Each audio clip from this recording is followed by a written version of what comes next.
Hi folks, welcome back to the channel. Hope you're having a nice Saturday, hope you have a nice weekend.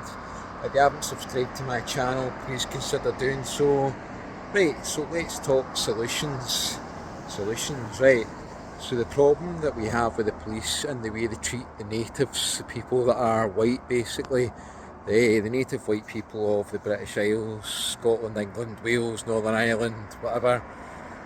Right, so let's start off with body cam footage, right?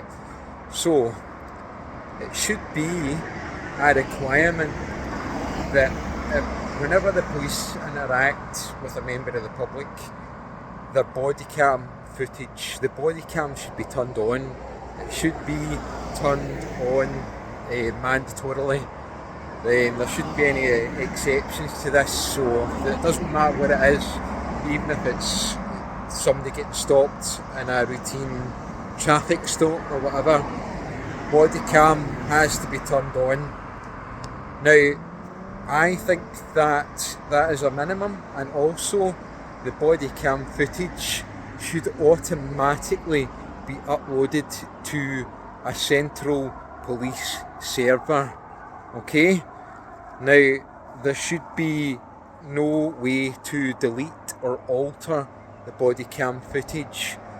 So if the body cam footage is requested, it should be made available to the requesting party, unless there is some real specific reason why that can't be disclosed. But even then, it should be made available. I think it should just be made available as a matter of course, because too often things like that body cam footage is accidentally deleted, as you would know if you follow a channel called Crime Bodge. Right, wait till these cars go by, right, but there's a channel called Crime Bodge run by a guy called Rob Warner, right. If you don't subscribe to that channel, I suggest you do subscribe to it. I suggest you give it a watch his videos, and you'll see that there tends to be a pattern when it comes to the police conveniently losing body cam footage or waiting so long to release it that the time frame in which you can make a claim against them is things have went on too long, and you're out with your time frame at which you can make a proper claim against them for excessive use of force or negligence or things like that. Right, so body cam footage has to be I think if there's an incident that's wrote up, right, because I believe the police need to actually document incidents in which they interact with the public, or if they're filing any charges or anything like that. If they write that up and there's no body cam footage to coincide with that, because they've not turned it on or whatever other reason, that should be a case of misconduct basically. And I would go by the whole 3 strikes and you're out rule. So you forget to turn it on once, then you get a warning. You forget to turn it on a second time, I think there should be a period of maybe some retraining or something like that. Forget to turn it on again, and bye bye, you're out, you should lose your job. So that, I think, would be a good solution to the whole body cam thing. Now, as far as the DEI training is concerned, the police, the DEI, that's a bit more complicated, but I would scrap it immediately. All those extra courses, the outside external bodies that they have that give this training to the police on treating minorities differently to treating the natives, I would scrap it immediately. It would be scrapped, and I think the police would need to undergo a certain reversal training whereby they are told that it doesn't matter what the suspect looks like. They deserve the same level of respect and dignity as an ethnic minority or whatever other race or whatever race, religion shouldn't come into it. I'm sorry, but it shouldn't. It just shouldn't. Now, this, I don't know how long it would take to reverse that mindset because it's so ingrained in their psyche. But I suspect like several refresher sessions and things like that would be required in order to change that mindset. I think for the whole recruitment process, I think that they should be asked questions about how they feel about certain groups and how they would ordinarily interact with people of other groups, and if the answers that they give indicate that they would tend to favour a certain group or they would dislike a certain group more than another, then I don't know how this would work, right? But somebody more intelligent than me, there should be like a psychometric test, an in-depth test that the police would need to go through before they get recruited in order to map out their psychological and their behavioural characteristics, the same as what they do for a lot of other jobs. I think it should be pretty in-depth. I think that would be something that would definitely help, a behavioural profile, before they get anywhere near a uniform or a baton or a stun gun or a taser or anything like pepper spray or anything like that. Now, what was I going to say? What was the other thing that I was thinking about? Yeah, right. Physical prowess and physical presence, right? Now, I'm a small guy, right? I'm not particularly tall. I'm not particularly well built. Okay, right? Know your limits, basically. Know what you're capable of, right? I'm not particularly athletic. I don't really enjoy sports or anything like that. I enjoy flying radio controlled planes, and I enjoy like engineering type things and that sort of thing, right? I am not suited to be a police officer, right? I'm just not, right? I don't have the build, I don't have the physical presence, I don't have the, really, I don't really like interacting with people, right? I just don't. I prefer my own company and things like that, right?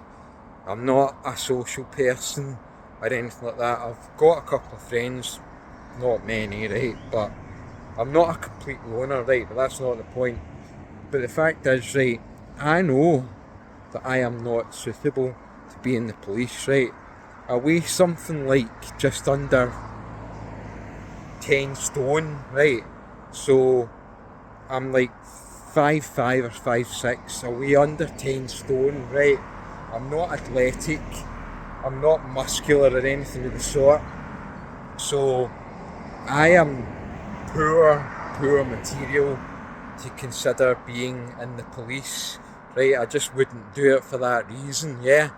So I think that the police should go back to like recruiting people that are well built, have like a serious presence, are muscular, athletic.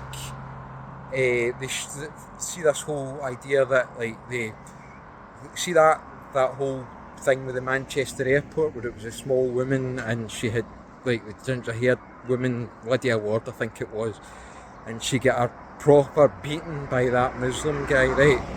I am not condoning what that guy did, right? I don't think it's right, but she should never have been in that situation whereby she had to deal with something like that. She didn't stand a chance. You're talking about dealing with real hardened criminals here, yeah? So, real potentially violent people, right? She should have been in some other sort of role if she wanted to join the police, where it wasn't exposed to potentially arresting somebody that was going to kick her ass, basically. So this is all about knowing your ability. Know your ability, right?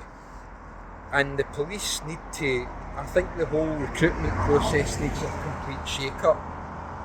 Somebody like me that tried to join the police, I think they should take one look at me and say, look mate, you're not really tall enough, you're not muscular enough, you don't have like a good enough physical presence, you don't weigh enough.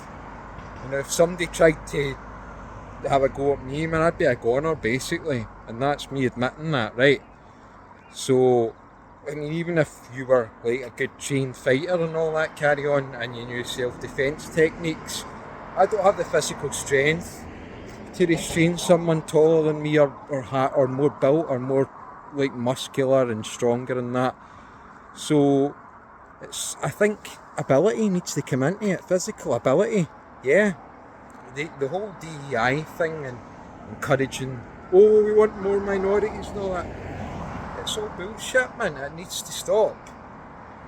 If it turns out that you've got somebody that's perhaps black or whatever, right, and they've had good life experience about them, they are pretty muscular, they're pretty strong, they've been trained in martial arts, I don't know, maybe they've been in the military or whatever, that's the kind of person that you should consider for the police. Not somebody that's like the height of nonsense, skinny mini, not muscular, whatever. Do you know what I mean? It's not. So there's another thing, right? Try to think what else. A bit of professionalism about the police, right? You don't call somebody mate. What happened to when the police used to call people sir? Or madam even, do you know what I mean? Have a bit of respect for the public that you're supposed to be protecting and that, yeah? Have a bit of, like, have them more polished. Do you know what I mean? More polished, more refined. Do you know what I mean? Like, not like actual, like, a lot of them are basically just, for the want of a better word, just idiots. Do you know what I mean? Like, actual idiots.